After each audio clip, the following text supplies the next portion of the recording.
Dans le cadre de la commémoration de la fête nationale de l'armée malienne, la forçate civile, connue dans ses activités qui soutiennent les actions de la transition, a organisé un dîner gala à l'honneur des femmes ce vendredi 20 janvier 2023 à Bamako. Nous sommes là aujourd'hui pour répondre à l'appel d'un grand partenaire de l'Alliance pour la refondation du Mali. Parce que comme vous le savez, dans le Mali Koura, tout doit être refondé. D'abord, le Malien lui-même il doit être refondé. Les institutions, les organisations. Alors quand on parle des institutions, d'organisations, on parle aussi des partis politiques. On parle des sociétés civiles. Donc tout doit être réformé.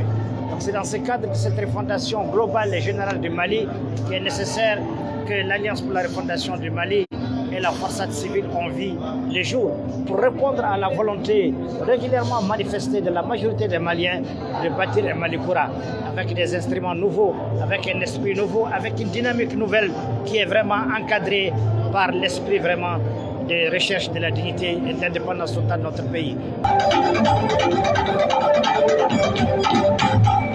L'objectif vise non seulement à fêter l'anniversaire de l'armée malienne, mais aussi à récolter des fonds pour les services sociaux de l'armée malienne.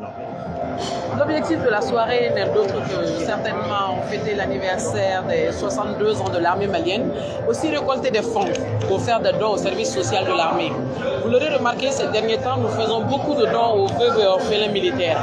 Et il faut créer des occasions de ce genre, faire vendre des cartes, faire des activités lucratives pour pouvoir récolter ces fonds. C'est pourquoi ce soir, nous avons voulu une cérémonie très sobre avec à peu près juste 200 personnes dans la salle.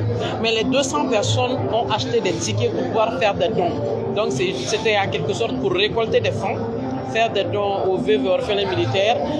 Ce serait dans la zone de Tombouctou et Mopti très bientôt.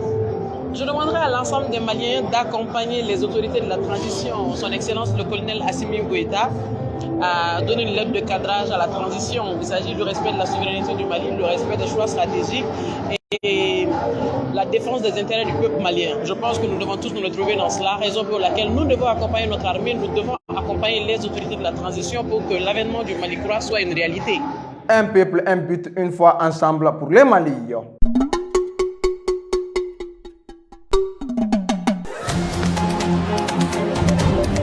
Soudou Baba Info, revue de la semaine.